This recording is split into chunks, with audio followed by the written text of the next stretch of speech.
Agora nós vamos falar sobre as radiações de Umbanda, a quinta parte da série sobre sincretismo religioso e como esse estudo é muito importante para entendermos, compreendermos e debatermos tudo que acontece nos terreiros de Umbanda e seus fenômenos.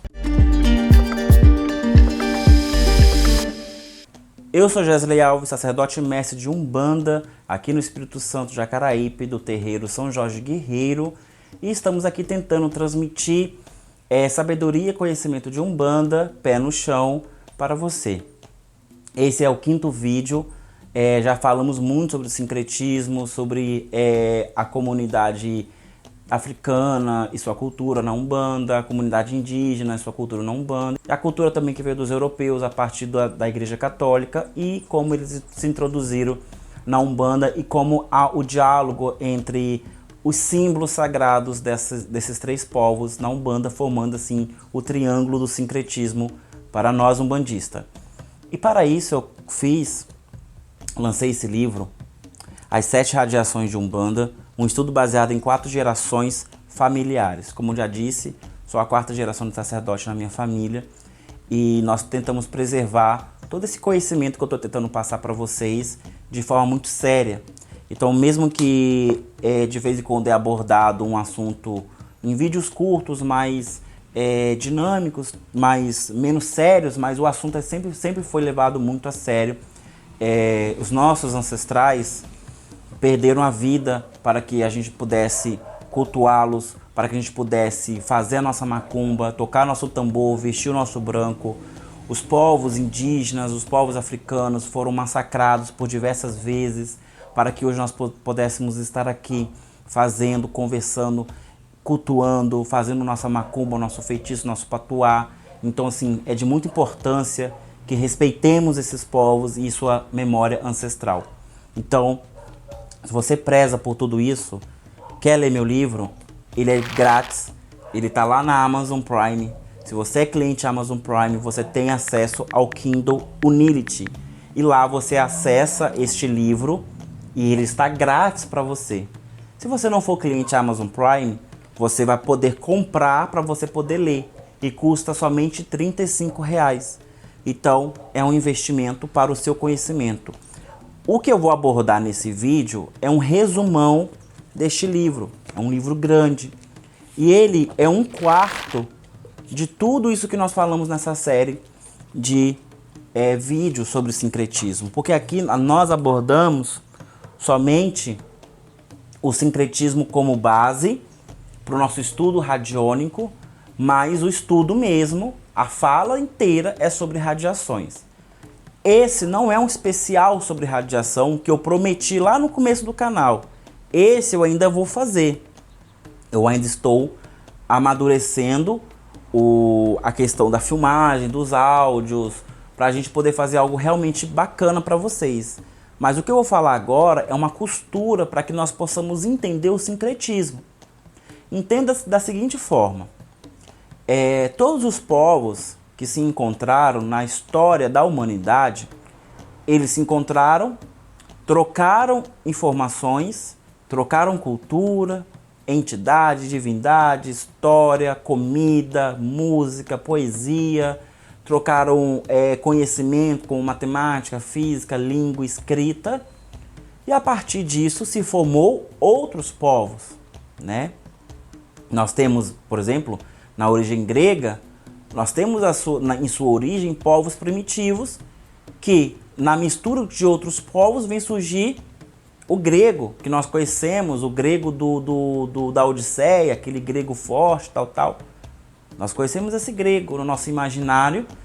Hoje os gregos são completamente diferentes, mas quando Roma invade a Grécia e adota o costume político, o costume filosófico, os deuses, a arquitetura, você vê que surge um novo povo, que é o povo romano. E a cada povo que os romanos vão absorvendo, você vê que vai deixando um rastro de transformação cultural de povos, de costumes. Então, se isso aconteceu em toda a história da humanidade, por que seria diferente no Brasil, quando nós temos um encontro, o choque cultural de europeu com indígena, de indígena com africano com europeu.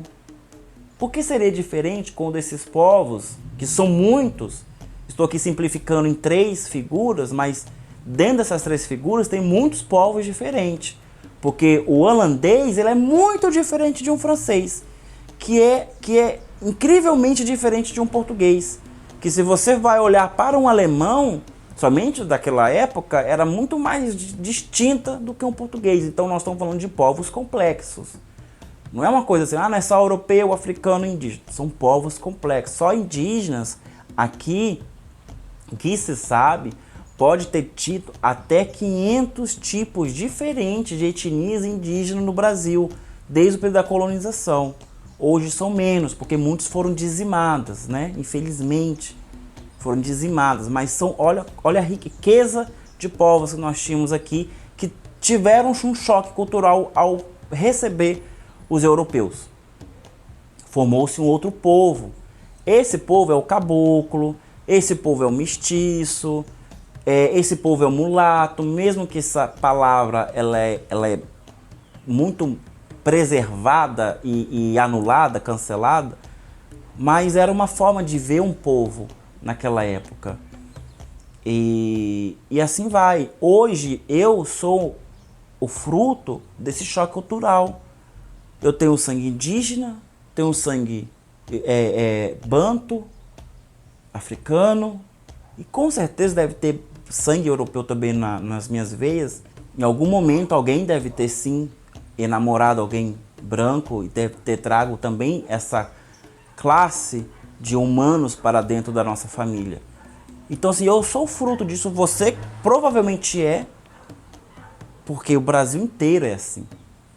Então, quando isso nos classifica como um povo único, como um povo brasileiro, nós somos mostrados dessa forma, nós temos tradições que ora vai mais para o africano, ora vai mais para o indígena, ora vai mais para o europeu, mas sempre está ali flutuando nas 3 esferas de cultura que nós temos aqui no Brasil. O samba ele é muito preto, já o toré ele é mais indígena. Você vai para o Nordeste, as culturas, a música, a comida é mais indígena. Você vai para o Sul, para o Sudeste, é mais europeu. Isso é o Brasil. Formando um novo povo a partir dos povos que estavam aqui e que vieram depois. Não seria diferente na religião que nasce aqui também. A Umbanda ela vai adotando ali. Nós já vimos o triângulo do sincretismo. Igreja Católica com seus santos católicos. Os povos indígenas originários desse país com base no Tupi. Nós temos ali com seus deuses.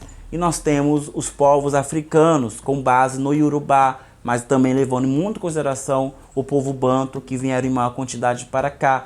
Nós temos a tríplice, nós temos o triângulo do sincretismo representado na figura do triângulo que está sobre o nosso congá, onde fica ali planando os santos católicos, que tem em sua memória esses 3 povos. Só que existe uma informação que vai nos surgindo aqui no Brasil, no seio da minha família, que eu quero dividir com muito carinho com vocês, que é o que está nesse livro, que é as radiações. Como eu falei, é um estudo. Nós vemos muitos autores falando de radiação, porque radiação não é um termo que nós inventamos. É um termo que já estava na Umbanda há muito tempo. Só que a compreensão era outra. Porque, como eu já fiz essa crítica diversas vezes, existem muitas pessoas que entram nas tradições, olham de banda, absorvem só aquilo que ele está vendo, não tem a humildade de sentar com os sábios daquela tradição, não tem a humildade de começar do zero na tradição para aprender tudo, pega aquilo, leva para sua cidade, e para virar autoridade começa, aí escreve livro, faz documentário, faz um monte de coisa. Aquela pessoa vira um pseudo aquilo e vai começar a distorcer aquela informação. Sabe quem faz isso? Por exemplo, atualmente, hoje nós estamos vendo isso acontecer agora. Os jovens esotéricos, os jovens místicos, pegando a ayahuasca dos indígenas e estão vendendo como se fosse uma droga alucinógena. Estão muitas pessoas que apenas se sentaram numa roda de ayahuasca uma única vez e já se acham no direito de poder reproduzir isso em seus apartamentos. Estamos falando da ayahuasca, o chá sagrado dos indígenas. É isso que nós estamos falando. Você pode fazer o seu chá à vontade na sua casa e fazer o que você quiser, responsabilidade sua. Mas chamar de ayahuasca, chamar as pessoas para fazer um ritual indígena e se apropriar disso e ainda cobrar, fazer retiros, cobrar, isso aí é uma apropriação cultural, isso é errado. E é isso que aconteceu com as radiações. Houve um momento que as entidades trouxeram isso para o coletivo da Umbanda. E rapidamente quem tinha recurso, que com certeza não era um preto e não era um indígena, foi lá, se apropriou rapidamente e jogou nas livrarias. Aí distorceu tudo. Então, para a gente poder entender, compreender, primeiro, entenda o que é sincretismo. Qualquer dúvida, me pergunta, que eu vou ter o prazer de responder. Mas entenda o que é o sincretismo. Você, como umbandista, você não cultua, você não é cultuador. Se você quer ser cultuador de orixá, você vai para o candomblé, você vai para o ifá, você vai para o xexelegbá, você vai para a África ser cultuador de orixá. Se você quer ser cultuador de deus indígena, vai para uma comunidade indígena que ainda faz esse tipo de culto, porque não são todas. Geralmente as mais afastadas que fazem. Vai lá, se você quer. E se você quer adorar o santo católico em sua origem, vai para a igreja católica. Lá tem o culto aos santos católicos, como deveria ser. Só que na Umbanda nós não fazemos nenhum desses três. Porque o que nós precisamos não é da presença dessas entidades, divindades e deidades. Nós precisamos apenas da sua fotografia. Precisamos apenas da sua roupagem. Precisamos apenas da sua imagem, do seu nome. Porque eu quero não atrair a divindade. Eu quero atrair a entidade, que está muito abaixo da divindade. Eu quero atrair o meu ancestral, que está num processo evolutivo, que quem sabe um dia ele será divinizado como um orixá um dia foi. Mas não. Eu estou aqui, eu estou tentando chamar o meu ancestral, o meu preto velho, que viveu 300 anos atrás, 200 anos atrás, meu caboclo viveu há 100 anos atrás, minha pombogira que deve ter vivido 60, 80 anos atrás. É essas entidades que eu estou tentando chamar. E para elas poderem descer, eu preciso abrir uma porta entre os dois mundos. E qual é a regra de ouro? Que isso é estudado em toda escola esotérica. Em todas as escolas mágicas é estudado isso. Qual é a regra de ouro para você ligar o espiritual, vamos colocar assim, né? O espiritual e o material. Porque eles coexistem na mesma existência. Essa questão de cima e baixo, céu e inferno, é europeu, é católico, a gente não pega isso. É direita e esquerda. Então o que está no espiritual, o que está no material, e eu preciso aproximar, ligar e ter a manifestação. Qual é a regra de ouro para isso? A memória ancestral. Porque a memória ancestral é a chave para ligar o que está no céu, a terra, e desligar o que está na terra no céu, e vice-versa. Essa regra de ouro, ela é reforçada quando Jesus, na sua subida ao céu, depois da sua ressurreição, ela entrega a Pedro a chave da igreja. Fala sobre o teu nome se edificará a minha igreja, e com essa chave tudo que ligaste no céu será, tudo ligaste na terra será ligado no céu, e tudo que desligaste na terra será desligado no céu. E deu a chave. Isso pode ser visto e estudado de várias formas, mas isso os egípcios já usavam. o conceito de ligação entre uma coisa e outra, um mundo e outro, está na chave. Qual é a chave egípcia que liga os mortos com os vivos? O Enki. A chave, eu até tenho um Enki aqui, não, devia ter trago. Vou colocar a imagenzinha aqui. O Enki, a chave egípcia da imortalidade. O que é imortal? A memória, o afeto, a lembrança. O que os egípcios mais adoravam? A lembrança. No Antigo Egito, se você cometesse um crime odioso, você ia ser condenado ao pior dos castigos, que era ter o seu nome apagado da história. Então, até hoje, ainda eles encontram sítios arqueológicos que não se identifica do que se trata, porque foram lá para punir aquela pessoa, eles apagavam o nome. Se você não é lembrado, você não existe. É a regra egípcia. Sabe quem faz isso também? Os mexicanos, por causa da cultura indígena deles, os maios, astecas, os enxicos, se não me engano é assim que se pronuncia, os enxicos, que vai dar origem aos mexicanos. Eles tinham o costume também de ligar uma coisa com a outra e se ligava através da ritualística, da memória. E vai dar origem à festa de Todos os Santos, que na verdade é o culto à morte, onde é celebrado a cultura ancestral. Tem até desenho da Disney que fala sobre isso, que se os descendentes não festejam mais os mortos, não festejam mais a lembrança ancestral dos seus antecessores, esses ancestrais se afastam. Eles caem na existência e acabam sendo apagados da história. Então, essa memória é replicada. Isso também está na Umbanda. Como é que eu posso receber um preto velho e não saber que no Brasil teve 350 anos de escravização? Não levar em consideração que quando o preto velho ele canta no tempo do cativeiro, quando a chibata batia, eu rezava para Nossa Senhora, ó meu Deus, como a chibata doía. Como eu posso ouvir esse ponto e não lembrar de uma senzala, de um sofrimento de um povo? Isso é memória ancestral. Por diversos motivos eu não posso esquecer. Perfeito. Entendemos agora o porquê dessa chave. A chave é a memória ancestral para evocar.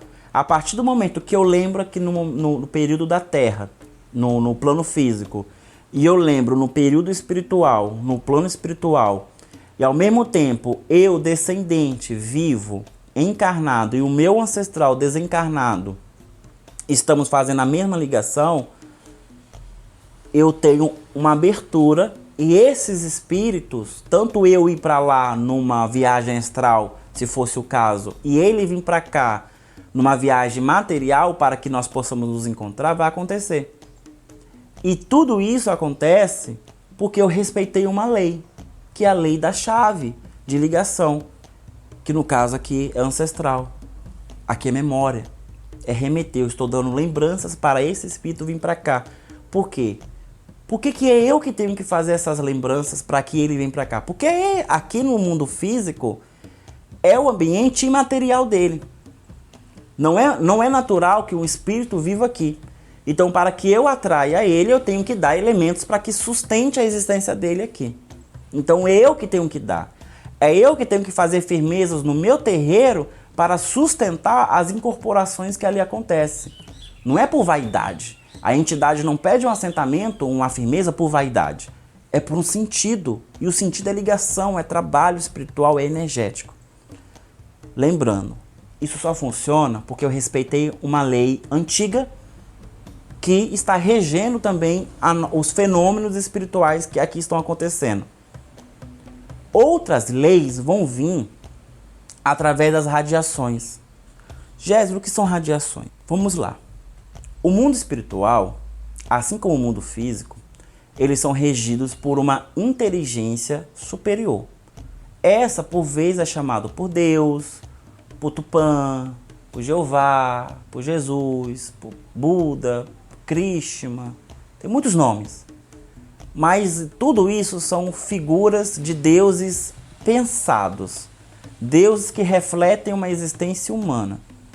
Na verdade, o que nós almejamos é um grande espírito, como diz os Tupi. Nós temos um grande espírito sobre nós que dá a vida a tudo, rege tudo. Esse é o Deus maior. Esse é o verdadeiro Tupã. Esse nós vamos chamar de consciência coletiva. Uma boa deixa é você assistir aquele filme Soul da Disney. Explica um pouquinho mais sobre essa questão de consciência coletiva, de destino, missão, tal. Isso é muito de Umbanda, muito espiritual de Umbanda. Vai lá e assista.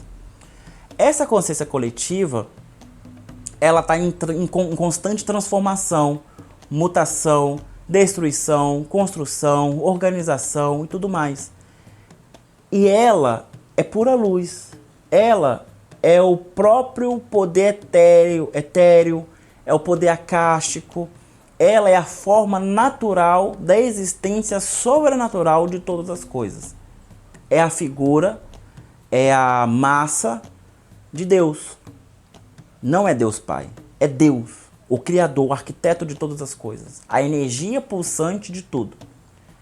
No mundo espiritual, na outra dimensão, esse Deus, esse poder faz todo sentido, está lá de forma natural.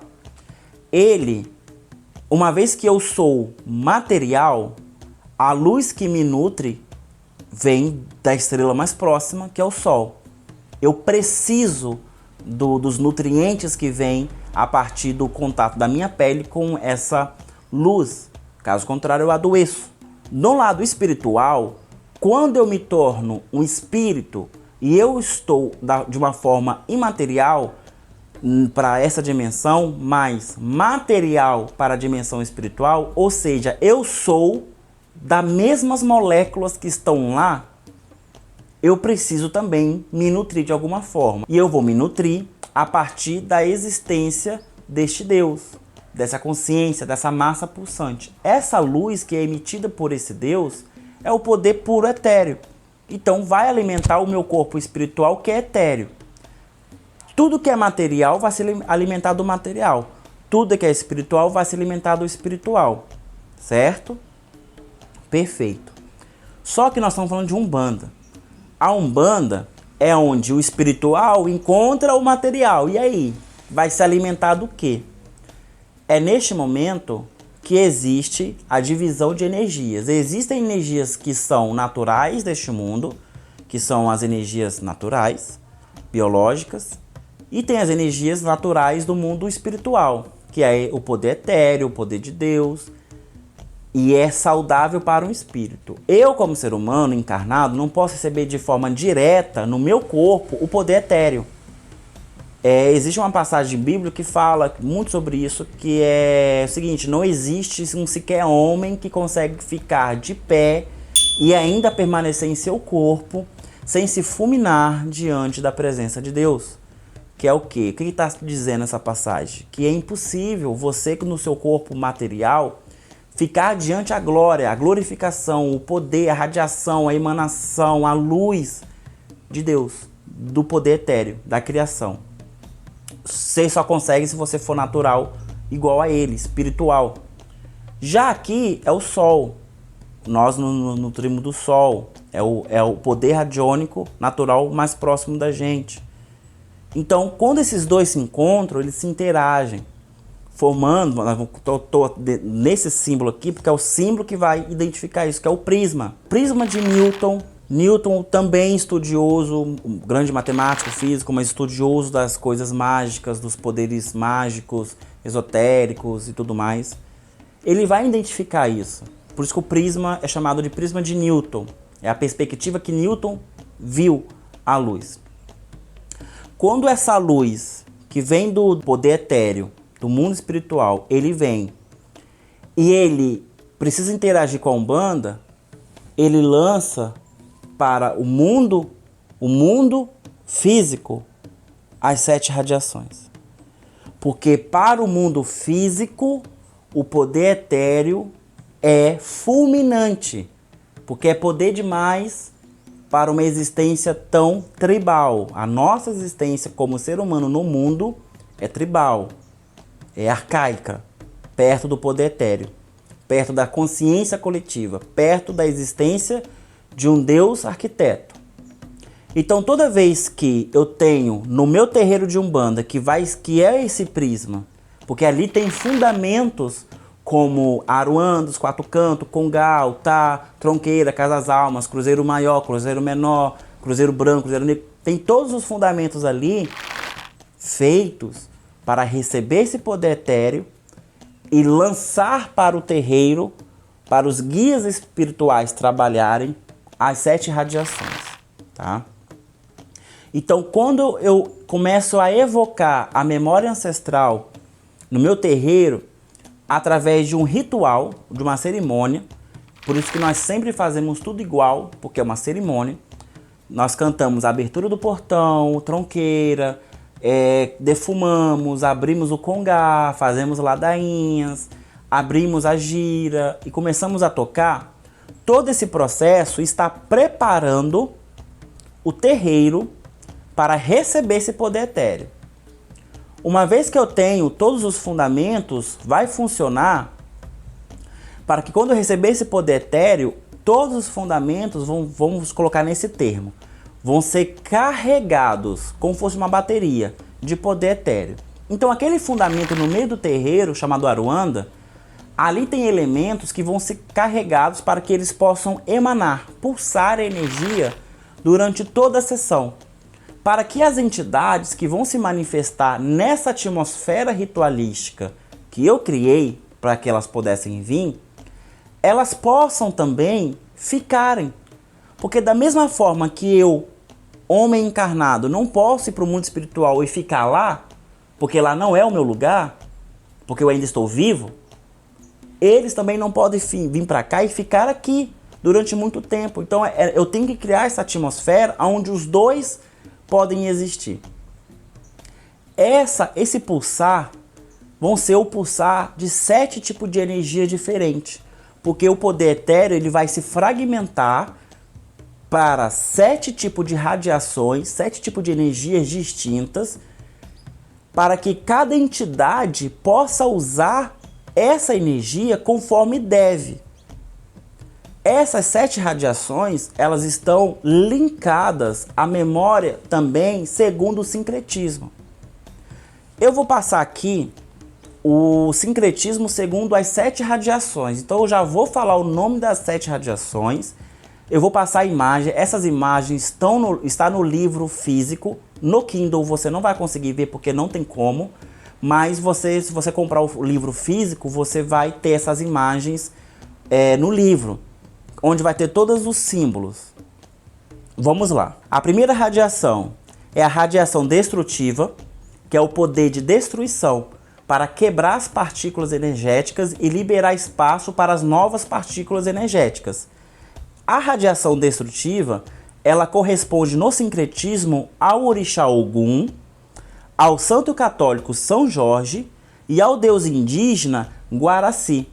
Uma vez que essas 3 figuras representam a guerra, a força, a batalha, a valentia, o poder do ferro, o poder do fogo, o poder de desfragmentar as partículas. Então faz todo sentido que eles estejam ali. A cor dessa radiação é o azul escuro. Então, a primeira radiação a se manifestar no terreiro de Umbanda é a radiação destrutiva para abrir espaço para novas radiações. A segunda radiação que vai surgir no terreiro é a organizadora. Essa vai organizar todas as partículas energéticas que a radiação destrutiva quebrou no ambiente. Ela vai separar o que é bom, que dá para usar, e o que é ruim, que não dá para usar. O que é bom será usado, vai ser transmutado para energias positivas e vai ser entregue para os guias e médiuns para que eles possam trabalhar essas energias. E o que é ruim vai ser jogado para baixo para que outra radiação possa trabalhar. A radiação organizadora é representada pelo orixá Xangô, o santo São Jerônimo e o deus indígena Sumé, uma vez que as três figuras representam a lei e a ordem, seja no espiritual, seja na estrutura religiosa, seja no material. Então, a ordem, a lei, vem através da organização, da radiação organizadora. A terceira radiação que vai se manifestar no nosso terreiro de Umbanda é a radiação construtiva, representada pelo orixá Oxum, o santo católico Nossa Senhora Aparecida e a deusa indígena Iara, uma vez que essas três figuras femininas representam a água, a unificação, a criação, a maternidade e a prole.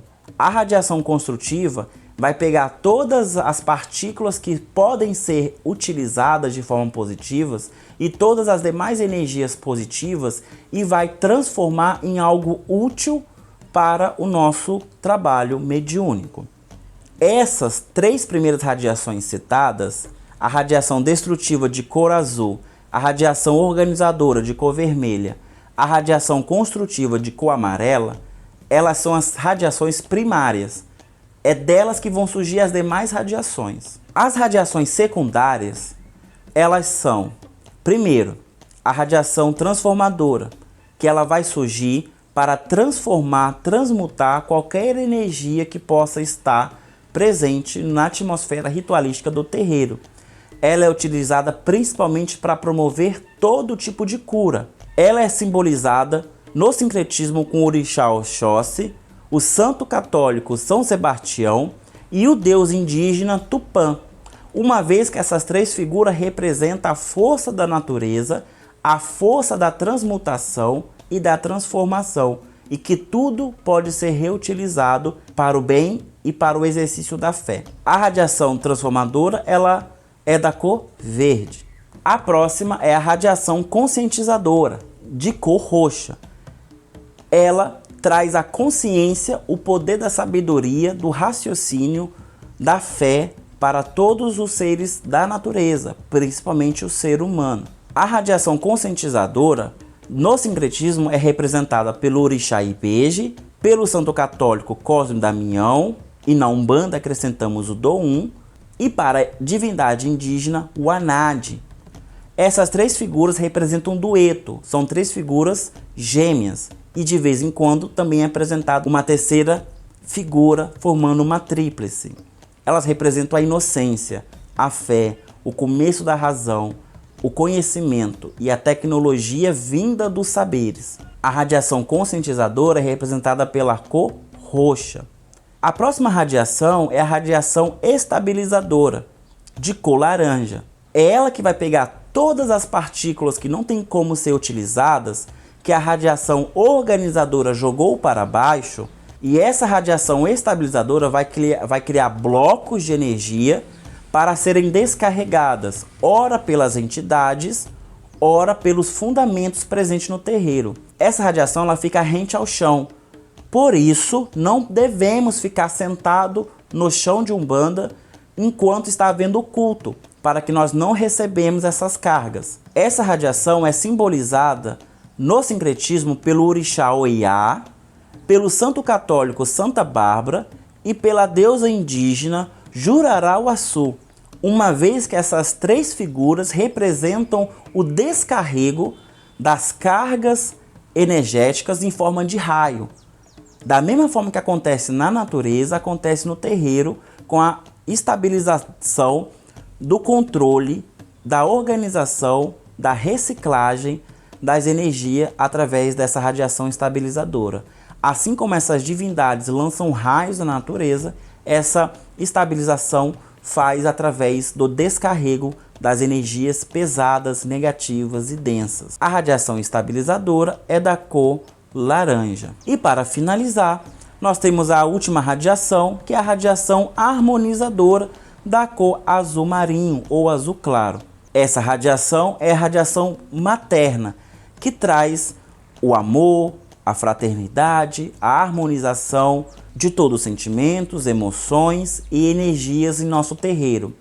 Para que um terreiro seja agradável, seja pacífico, seja adorável, seja afetivo, é necessário que essa radiação esteja presente. Essa radiação é simbolizada no sincretismo pelo orixá Iemonjá, pelo santo católico Nossa Senhora dos Navegantes e pela deusa indígena Janaína. Uma vez que essas três figuras são figuras mães, maternas, ligada à água, ligada à criação do ser, do amadurecimento do ser e a mãe que guia o filho para o triunfo. Essa radiação é da cor azul claro. Então nós vemos aí as 7 radiações no sincretismo. Eu já dei uma deixa aí de cada efeito de radiação. Gente, é muito complexo, é muita coisa. Os efeitos, é muita coisa. Então, assim, leia um livro que vai ser muito mais rápido você entender, compreender, do que esperar eu lançar o especial, tá? Porque é realmente muita coisa. Eu acho que eu vou ter que fazer uma série inteira sobre radiações para que nós possamos explorar tudo. O que você acha dessa ideia? Comente aqui se você concorda em ter uma série de vídeos sobre radiações, onde a gente pode destrinchar do começo ao fim. Então, quando nós nos remetemos ao sincretismo, é tudo que simboliza e tudo que traz o sincretismo, como os rituais, os fenômenos, as linhas de trabalho, as entidades, tudo isso faz parte desse conjunto de sincretismo. Quando eu me remeto a isso, automaticamente eu estou atraindo as radiações. Se eu canto para Oxum, para Nossa Senhora Aparecida, para Iara, eu estou atraindo mais a radiação construtiva. Se eu estou cantando para São Jorge, para Ogum, para Guaraci, eu estou chamando a destrutiva. E se a entidade está fazendo isso, ela está cantando para uma entidade específica, ela está chamando a força dessa radiação para fazer um efeito. Eu não chamo a força destrutiva para curar a emoção de uma pessoa, para curar uma dor emotiva de uma pessoa. A destrutiva, ela serve para vencer demanda, né? À toa que ela vai dar origem à linha de demanda, onde se manifesta os falangeiros Ogum guerreiro. Eu não vou chamar a radiação harmonizadora para tirar um obsessor, para que eu possa ter força para tirar o obsessor. Não, eu vou chamar a radiação estabilizadora, que está na força de Oiá, Jurarauaçu, na força de Santa Bárbara. Para vencer feitiço, é esse tipo de energia. Para vencer demanda, tirar quiumba, tirar cumburucu, é esse tipo de força. E olha como os pontos, eles vão trazer essa força. Porventura, você já viu um ponto de Oiá, uma cantiga de Oiá, que fala que Oiá é leve como uma borboleta e que traz amor e esperança? Não. É sempre guerreira, com espada na mão, com fogo, com trovão. Santa Bárbara, é sempre assim, porque é a força da radiação que ela traz. É a força do elemento que ela traz.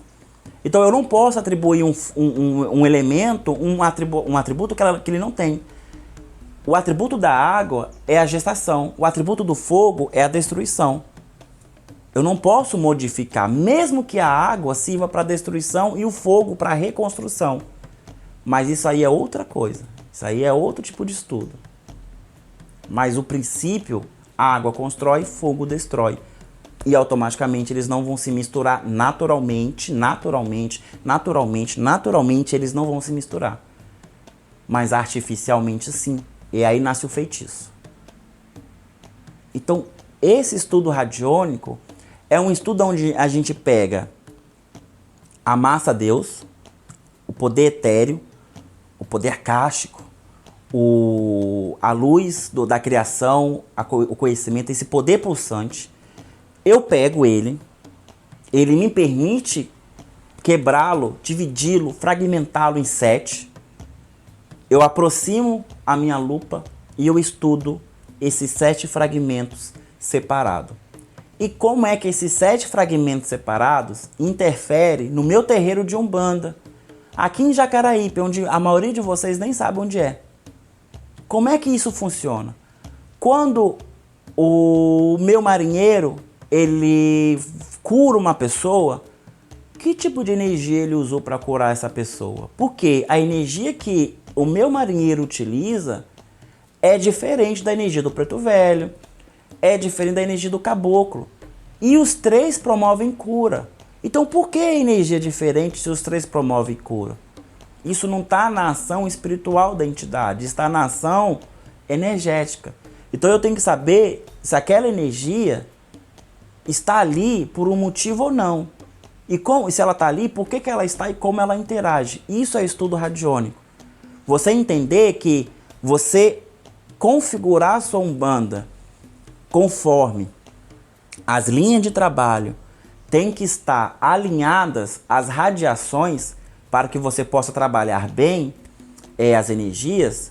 Você entendendo as radiações, você vai tomar essa decisão. Por exemplo, em uma sessão de Umbanda, eu vou ter 2 giras. Essas giras, elas têm que se combinar. Olha uma gira que combina muito bem. 2 giras que combinam muito bem. Linha de demanda com o Ogum Guerreiro se manifestando. E depois eu já pulo para marinheiro. Elas estão interligadas. Olha uma sessão com giras que não combinam. Eu começo com gira de Herê, radiação conscientizadora. E vou para a gira de Exu, que é radiação destrutiva, voltada para o negativo, natural. Olha como é composto, como é distante. Herê, criança, inocência, luz. Fé, Exu, carnal, destrutivo. Não combina. Ninguém faz. Existe linha de trabalho de Umbanda com entidades que vão se interligar. Eu não consigo fazer gira de cigano nômade com Exu. Não existe. Mas eu consigo fazer caboclo de pena com cigano. Combina muito bem. Amarelo e verde, transformação com construção. É uma gira linda, vai ter cura, vai ter cura emotiva, vai ser lindo. Eu consigo fazer Ogum Guerreiro com Exu, com a linha da esquerda. Vai ser forte, vai ser uma linha para descarregar, para tirar o obsessor. Vai ser forte, eu posso fazer rituais de descarrego, cerimônia de descarrego. Vai ser forte, vai funcionar. Gira de marinheiro com preto velho, fantástico, funciona muito bem. E assim vai, existem combinações. Você só vai entender isso entendendo as forças que os guias usam e como elas se combinam. É por isso que a gente usa a paleta de cores até mesmo para desenhar as radiações. Onde as 3 radiações primárias, elas são das cores primárias. Vermelho, amarelo e azul. E depois as secundárias, terciárias, assim vai. E as radiações, elas se fecundam entre si. Tá? O fenômeno de radiação, ela pertence muito à Umbanda e ela está em todos os fenômenos que acontecem na Umbanda e ela costura todo o sincretismo. Eu vou ficar por aqui, não vou me estender mais, mas se você concorda em ter uma série sobre radiações, comente aqui. Se não comentar, não vou fazer, tá bom? Mentira, vou fazer sim porque eu adoro ensinar, tá? Eu sou Gesley Alves, sacerdote e mestre de Umbanda aqui em Jacaraípe, no terreiro São Jorge Guerreiro, 4ª geração de estudo e tradição sacerdotal de Umbanda, pé no chão. Livro, sites, apostilas, tudo aqui na descrição. Vá lá e nos ajude, colabore, principalmente com seu like, com seu compartilhar e com seu comentário, tá bom? Até mais. Tchau, tchau.